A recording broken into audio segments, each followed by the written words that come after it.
আমরা একটু জানার চেষ্টা করি বাকি এমপি মন্ত্রীরা কোথায়।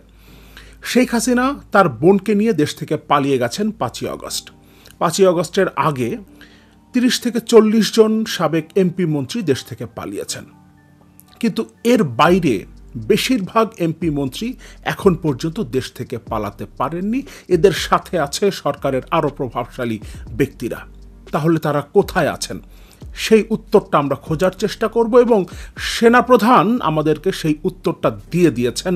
তারা কোথায় আছেন, কিভাবে আছেন, কাদের আশ্রয়ে আছেন। এবার আমরা একটু জানার চেষ্টা করি যারা শেখ হাসিনার পলায়নের আগে বা পরে দেশ থেকে পালিয়ে যেতে পেরেছেন।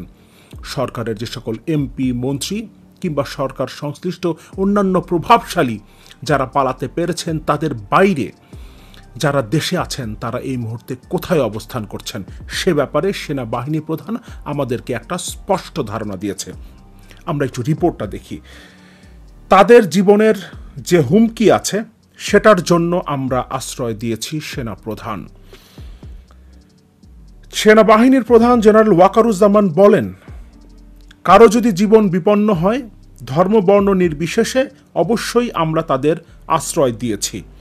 তাদের প্রতি যদি কোনো অভিযোগ থাকে, মামলা হয়, অবশ্যই তারা শাস্তির আওতায় যাবেন, কিন্তু অবশ্যই আমরা চাইব না যে বিচার বহির্ভূত কোনো কাজ হোক, মামলা হোক। তাদের জীবনের যে হুমকি আছে সেটার জন্য আমরা তাদের আশ্রয় দিয়েছি। যে দলেরই হোক, যে মতেরই হোক, যে ধর্মের হোক, সেটা আমরা করব। মঙ্গলবার বিকেলে রাজশাহী সেনানিবাসে ব্রিফিংয়ে ক্ষমতাচ্যুত আওয়ামী লীগ সরকারের মন্ত্রী এমপিদের সেনা হেফাজতে নেওয়া সংক্রান্ত এক প্রশ্নের জবাবে সেনাপ্রধান ওয়াকারুজ্জামান কথা বলেন। তার মানে আমরা পরিষ্কার হলাম, যারা দেশ থেকে পালাতে পারেননি তারা সেনাবাহিনীর তত্ত্বাবধানেই আছেন। তাদের বিরুদ্ধে যখন মামলা হবে তখন তাদেরকে গ্রেফতার দেখানো হবে। তার মানে এতদিন আমাদের ভেতরে যে প্রশ্ন ছিল, পলককে কোথায় রাখা হয়েছে, সাবেক পররাষ্ট্রমন্ত্রী হাসান মাহমুদ কোথায়, কিংবা মোহাম্মদ আরাফাতের খোঁজ অনেকেই করছিলেন, তারা কোথায় আছেন, কাদের হেফাজতে আছেন, কিভাবে আছেন, সে ব্যাপারে নিশ্চয়ই আমরা এখন ধারণা পেয়েছি। বাংলাদেশের সদ্য ক্ষমতাচ্যুত এবং পলাতক সাবেক প্রধানমন্ত্রী শেখ হাসিনার বেসরকারি বিনিয়োগ এবং বাণিজ্য উপদেষ্টা সালমান এফ রহমান এবং বাংলাদেশ সরকারের সাবেক আইনমন্ত্রী আনিসুল হককে গতকাল সন্ধ্যার পর গ্রেফতার করা হয়েছে। তাদেরকে কোথা থেকে, কিভাবে, কি অবস্থায় গ্রেফতার করা হয়েছে সে সম্পর্কে ইতোমধ্যে আমরা সবাই নিশ্চয়ই জেনে গেছি। শেখ হাসিনার পর এই দুজনই ক্ষমতাচ্যুত সরকারের সবচেয়ে প্রভাবশালী ব্যক্তি ছিলেন। তাদের গ্রেফতারের প্রক্রিয়া নিয়ে আমার কিছু প্রশ্ন আছে, কিছু অবজারভেশন আছে, কিন্তু প্রশ্ন তৈরি হয়, তাহলে সালমান এফ রহমান এবং আনিসুল হক ক্ষমতাচ্যুত সরকারের শেখ হাসিনার পর সবচেয়ে ক্ষমতাশালী দুই ব্যক্তি, তাদেরকে কি আশ্রয় দেয়নি সেনাবাহিনী?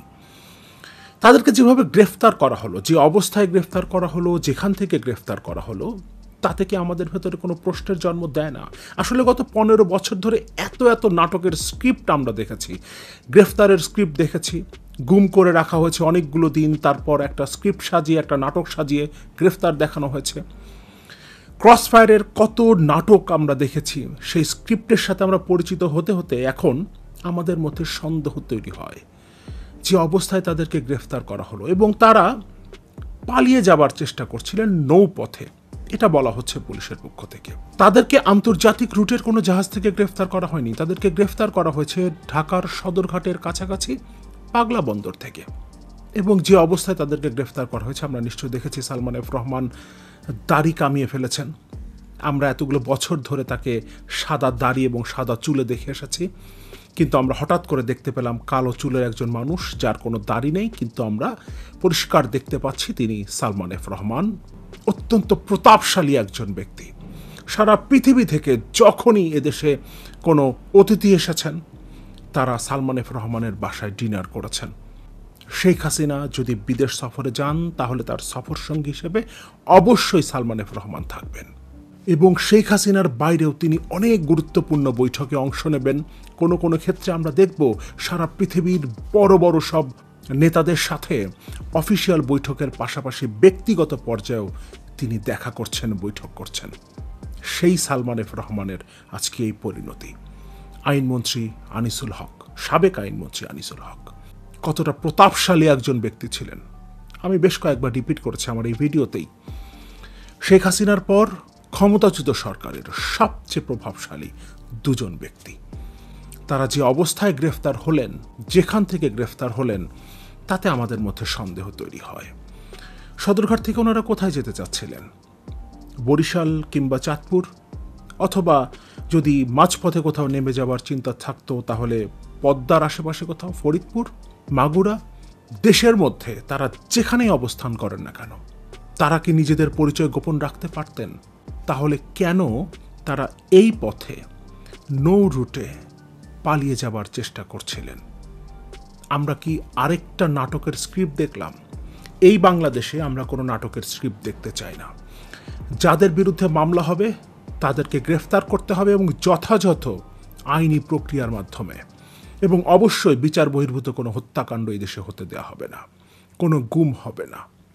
যত বড় অন্যায় করে থাকুক না কেন একজন, তার যথাযথ বিচার হবে এবং স্বাধীন বিচার বিভাগের দেয়া রায় অনুযায়ী তারা সাজা ভোগ করবেন।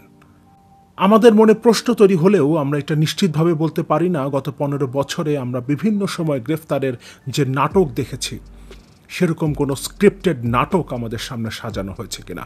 যদি সেরকম কিছু হয় তাহলে পুলিশ বাহিনীকে বলবো, এই প্র্যাকটিস থেকে আপনারা সরে আসুন। এখন থেকে এই নতুন বাংলাদেশে যা কিছু হবে তা স্বচ্ছভাবে হবে। সেনাপ্রধান স্বীকার করেছেন সাবেক মন্ত্রী এবং সরকারের প্রভাবশালী ব্যক্তি যাদের জীবনের ঝুঁকি আছে তাদেরকে সেনাবাহিনী আশ্রয় দিয়েছে। ফলে এদের বিরুদ্ধে যখন মামলা হতে শুরু করবে তখন নিশ্চয়ই আমরা তাদেরকে গ্রেফতার দেখতে পাব। এরই মধ্যে সাবেক ক্ষমতাচ্যুত প্রধানমন্ত্রী শেখ হাসিনা একটা চিঠি লিখেছেন দেশের জনগণের উদ্দেশ্যে। যদিও এর আগেও একটা চিঠি এসেছিল গণমাধ্যমে, কিন্তু পরবর্তীতে এটা শেখ হাসিনার লেখা চিঠি না বলে জানিয়েছেন তার পুত্র সজীব ওয়াজেদ জয়। তবে এবার সজীব ওয়াজেদ জয়ই তার ভেরিফাইড ফেসবুক পেজ থেকে শেখ হাসিনার এই চিঠিটি প্রকাশ করেছে। সদ্য ক্ষমতাচ্যুত সাবেক প্রধানমন্ত্রী শেখ হাসিনার চিঠিটা আমরা একটু দেখি। আমরা নিশ্চয়ই মধ্যে জেনে গেছি শোক দিবস উপলক্ষে 15ই আগস্টের সরকারি ছুটি বাতিল করা হয়েছে।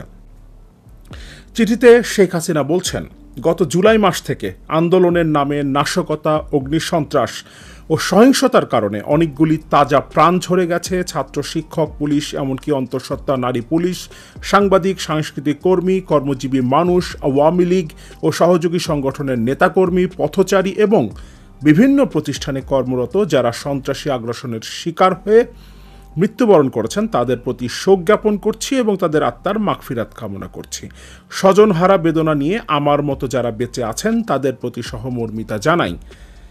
আমি এই হত্যাকাণ্ড নাশকতার সাথে জড়িতদের যথাযথ তদন্ত সাপেক্ষে চিহ্নিত করে উপযুক্ত শাস্তিমূলক ব্যবস্থার দাবি জানাচ্ছি। আমরা শেখ হাসিনার এই দাবির সাথে একমত। এ কারণেই আমরা শেখ হাসিনাকে ফিরিয়ে এনে তার এমপি মন্ত্রীদেরকে দেশে বিচারের মুখোমুখি করে জুলাই মাসে ঘটে যাওয়া জুলাই ম্যাসাকারের বিচার করতে চাই। শেখ হাসিনা বলেছেন 1975 সালে 15ই আগস্ট ধানমন্ডি বঙ্গবন্ধু ভবনে যে নারকীয় হত্যার ঘটনা ঘটেছিল সেই স্মৃতি বহনকারী বাড়িটি আমরা দুই বোন বাংলার মানুষকে উৎসর্গ করেছিলাম। গড়ে তোলা হয়েছিল স্মৃতি জাদুঘর। দেশের সাধারণ মানুষ থেকে শুরু করে দেশ বিদেশের গণ্যমান্য ব্যক্তিবর্গ এই বাড়িতে এসেছেন। একই সাথে এই জাদুঘরটি স্বাধীনতার স্মৃতি বহনকারী। অত্যন্ত দুঃখের বিষয় যে স্মৃতিটুকু বুকে ধারণ করে আপনজন হারাবার সকল ব্যথা বেদনা বুকে চেপে রেখে বাংলাদেশের দুঃখী মানুষের মুখে হাসি ফোটাবার লক্ষ্য নিয়ে প্রিয় দেশবাসী আপনাদের সেবা করে যাচ্ছিলাম। সেটা সুফলও আপনারা পেতে শুরু করেছিলেন। বাংলাদেশ বিশ্ব উন্নয়নশীল দেশের মর্যাদার আসনে অধিষ্ঠিত হয়েছিল, আজ তা ধূলিসাৎ হয়ে গেছে। আর যে স্মৃতিটুকু আমাদের বেঁচে থাকার অবলম্বন ছিল তা পুড়িয়ে ছাই করে দেওয়া হয়েছে। চরম অবমাননা করা হয়েছে জাতির পিতা বঙ্গবন্ধু শেখ মুজিবুর রহমানের প্রতি, যার নেতৃত্বে আমরা স্বাধীন জাতি হিসেবে আত্মমর্যাদা পেয়েছি, আত্মপরিচয় পেয়েছি স্বাধীন সার্বভৌম স্বদেশ। অবমাননা করা হয়েছে লাখো শহীদের রক্তের প্রতি। আমি দেশবাসীর কাছে এর বিচার চাই। আপনাদের কাছে আবেদন জানাই যথাযথ মর্যাদার সাথে ভাবগম্ভীর পরিবেশে জাতীয় শোক দিবস 15ই আগস্ট পালন করুন। বঙ্গবন্ধু ভবন প্রাঙ্গণে জাতির পিতা বঙ্গবন্ধু শেখ মুজিবুর রহমানের প্রতিকৃতিতে পুষ্পমাল্য অর্পণ ও দোয়া মোনাজাত করে সকলের আত্মার মাগফিরাত কামনা করুন। এটাই ছিল শেখ হাসিনার চিঠি।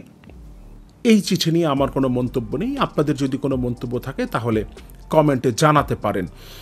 কারণ 15ই আগস্ট ঘিরে আওয়ামী লীগের যে একটা পরিকল্পনা ছিল সেটা নিয়ে এর আগেই আমি আপনাদের সাথে কথা বলেছি। তবে ক্ষমতাচ্যুত সরকারের এই দুই প্রভাবশালী ব্যক্তির গ্রেফতারের পর সেটা কতটুকু সম্ভব তা নিয়ে যথেষ্ট প্রশ্ন আছে।